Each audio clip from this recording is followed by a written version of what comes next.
Your local election headquarters, we continue our coverage of President Biden's decision to drop out of his re-election race. Washington correspondent Raquel Martin has the latest on that.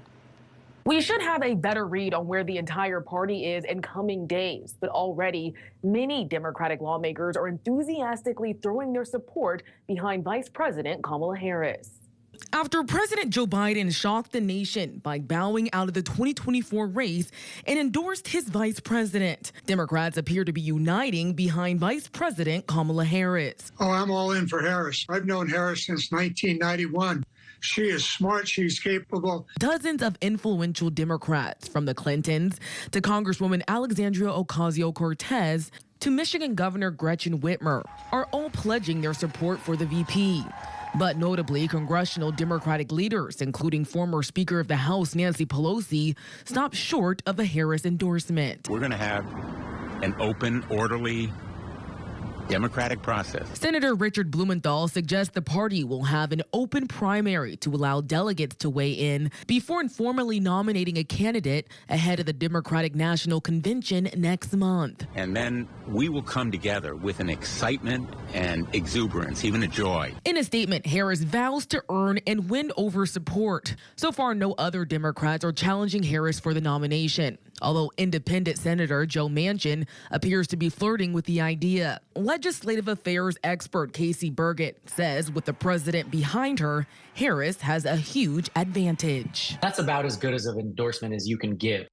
Until Vice President Kamala Harris is working nonstop to shore up support ahead of the Democratic National Convention.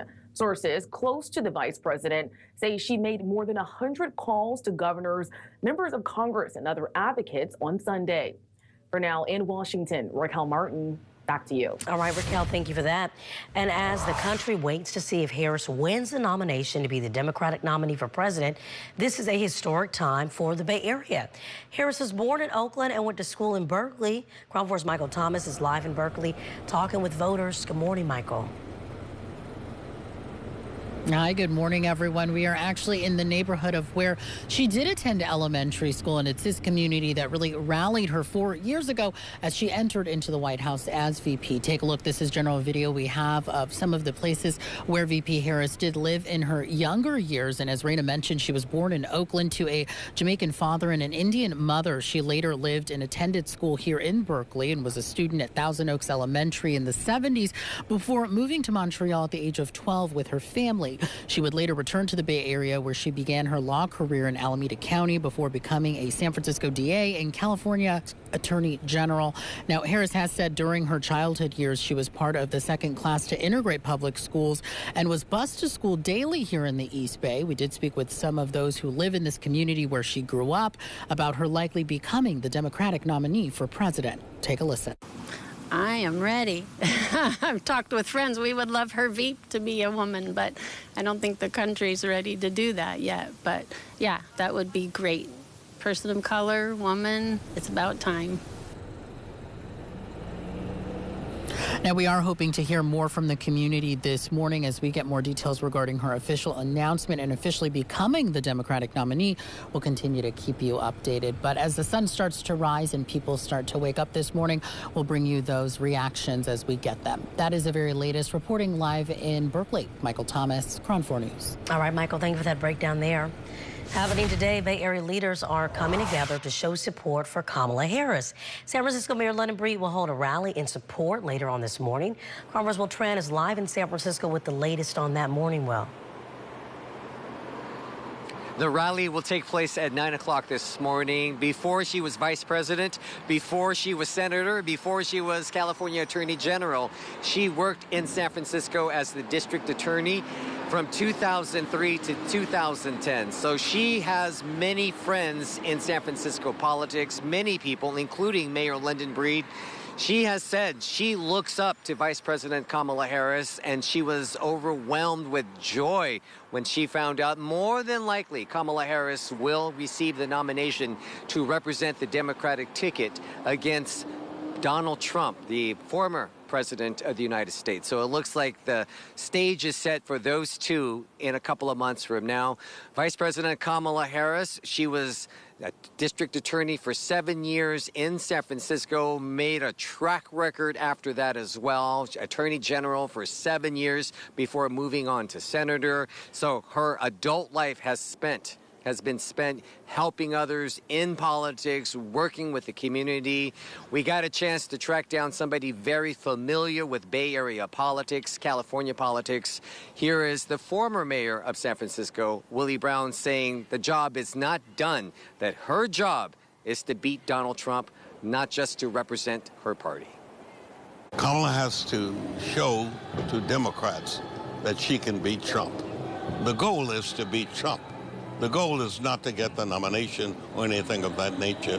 The goal is to win the election for Democrats and keep Trump out. That's what she has to prove.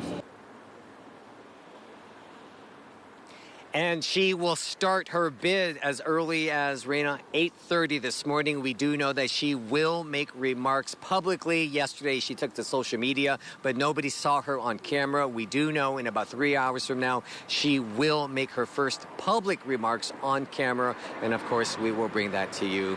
So lots of ties for her. Not only was she born in the Bay Area, she worked in the Bay Area. She came from California and then became vice president. And for a lot of her supporters, they're hoping in a few months from now that she changes her title from vice president to president.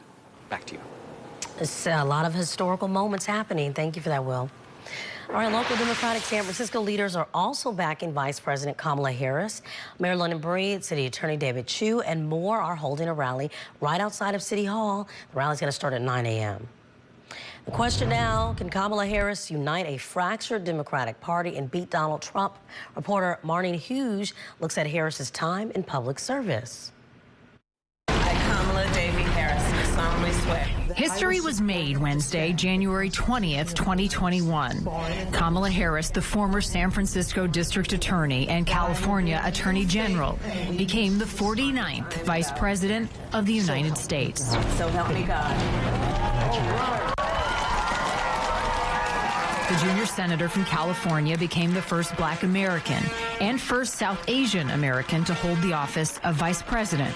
Born in Oakland, California, to a Jamaican-American economist and an Indian-American cancer researcher, Kamala and her sister Maya were raised by their single mother. The fact that my mother never asked anyone permission to tell her what was possible is why, within one generation, I stand here as a serious candidate for President of the United States. A graduate of Howard College and the University of California Hastings College of Law. In 2004, Harris became the first woman district attorney in San Francisco. There, she created a program which allowed first-time drug offenders a chance to earn a high school degree. And supported issues like gay rights. I now declare you spouses for life. She was reportedly tough on crime, but made headlines after a scandal at the county crime lab led to the dismissal of about 1,000 cases. As Attorney General, Kamala Harris fought to defend DACA. Before becoming VP, Kamala Harris was a rising star in the Democratic Party, reportedly on a short list for U.S. Attorney General during the Obama administration. But her eyes were set on the U.S. Senate. Humbled to offer my first official speech as the junior United States Senator. As a member of the Senate Judiciary Committee, Harris famously had a heated exchange with then Attorney General Bill Barr about Barr's handling of the Mueller report. Attorney General Barr, has the president or anyone at the White House ever asked or suggested that you open an investigation of anyone? I wouldn't. Yes or no? I stand before you today to announce my candidacy for President of the United States. In 2017, Harris threw her hat in the ring to run for president. She pulled no punches, even when it came to her future running mate. Do you agree today that you were wrong to oppose busing in America? Her run for the White House ended in late 2019, and she threw her support behind her future boss. We did it, Joe.